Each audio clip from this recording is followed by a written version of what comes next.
Hello students, good afternoon. This is Rajesh Dubey from National Coaching Center. Today I am going to teach you a special use. Let us see.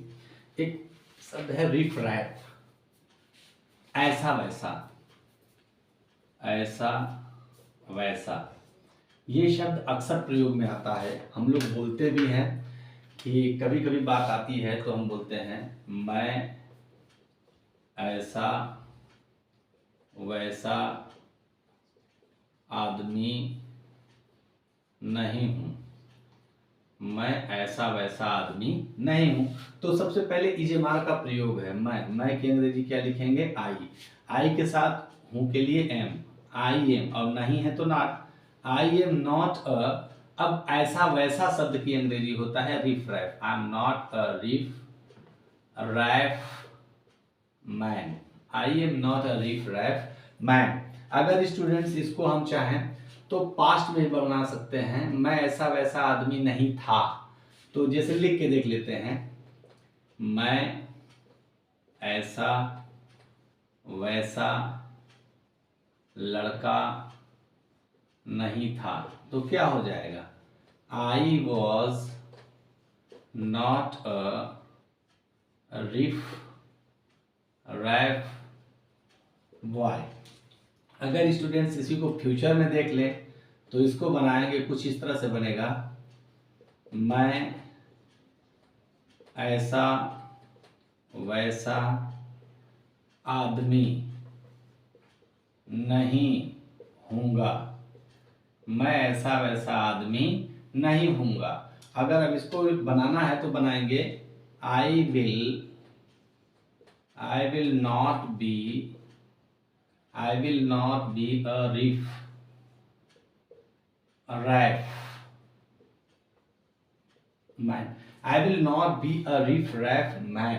तो students यहाँ सिर्फ आदमी या लड़के के लिए नहीं होता है ये सेंटेंस। कभी कभी हम लोग कोई सामान की चर्चा करते हैं तो बोलते हैं कि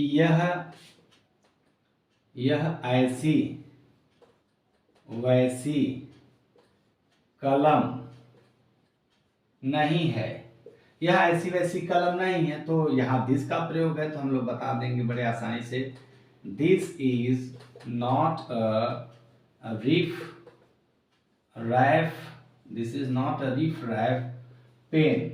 अगर आप इस पर आप जो स्ट्रक्चर हम बताए थे दिस दैट पर बात करने के लिए इंग्लिश अगर आप ध्यान देंगे तो बड़े आसानी से बनाएंगे कि यह ऐसी वैसी कलम नहीं है।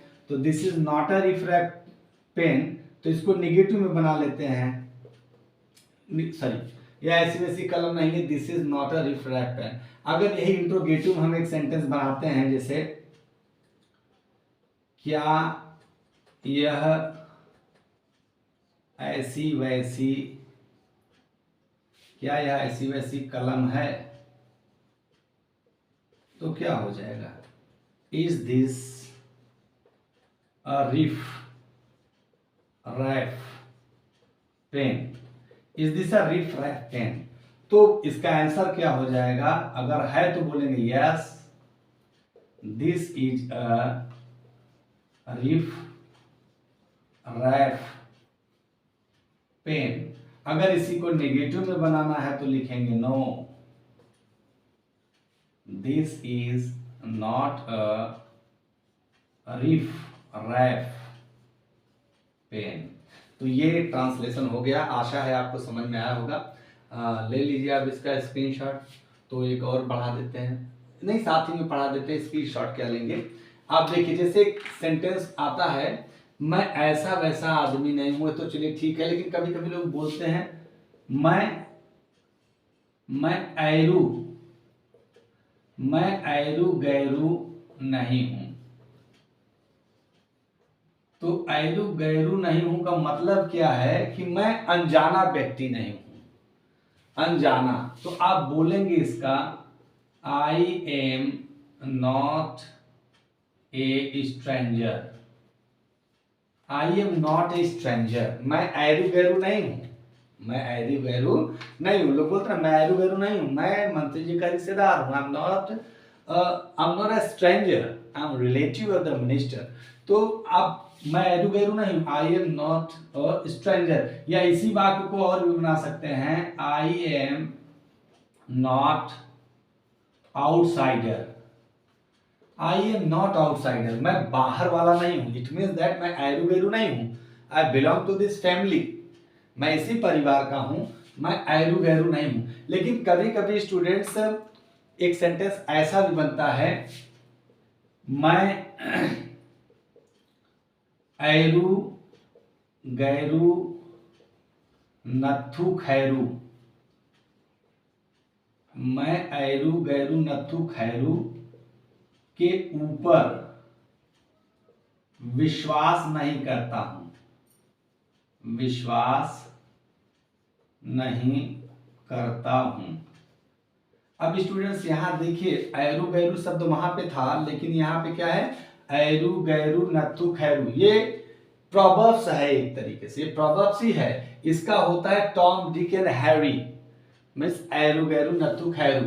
तो मैं एरू गैरू नत्थु खैरू के ऊपर विश्वास नहीं करता हूं, तो ट्रांसलेशन क्या हो जाएगा, I do not believe, I do not believe on Tom Dick and Harry, I do not believe on Tom Dick and Harry. इस तरीके ढेर सारा ट्रांसलेशन आप बोल सकते हैं। जैसे कि अगर इसी को पास्ट में बना लें, मैं एरू गैरू नत्थु खैरू के ऊपर विश्वास नहीं करता था, I did not believe on Tom Dick and Harry, मैं एरू गैरू नत्थु खैरू के ऊपर विश्वास नहीं करूंगा, I will not believe on Tom Dick and Harry. अगर स्टूडेंट्स इस तरह से अगर आप चाहें तो और सारा सेंटेंस बना सकते हैं कि मैं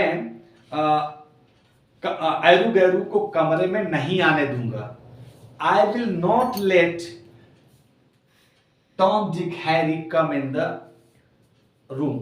इस तरीके से आप देखेंगे तो बड़े ही आसानी से आपको मैंने अभी रिफ्रैप बताया, और उसके बाद स्ट्रेंजर आउटसाइडर भी बताया, फिर आपको टॉम डिक एंड हैरी बताया। तो स्टूडेंट्स आपको समझ में आया होगा, आशा करते हैं। अगर आपको पसंद आया, समझ में आया, तो जरूर पसंद आया होगा वीडियो। आप इसको लाइक कीजिए, शेयर कीजिए और सब्सक्राइब कीजिए। Thank you.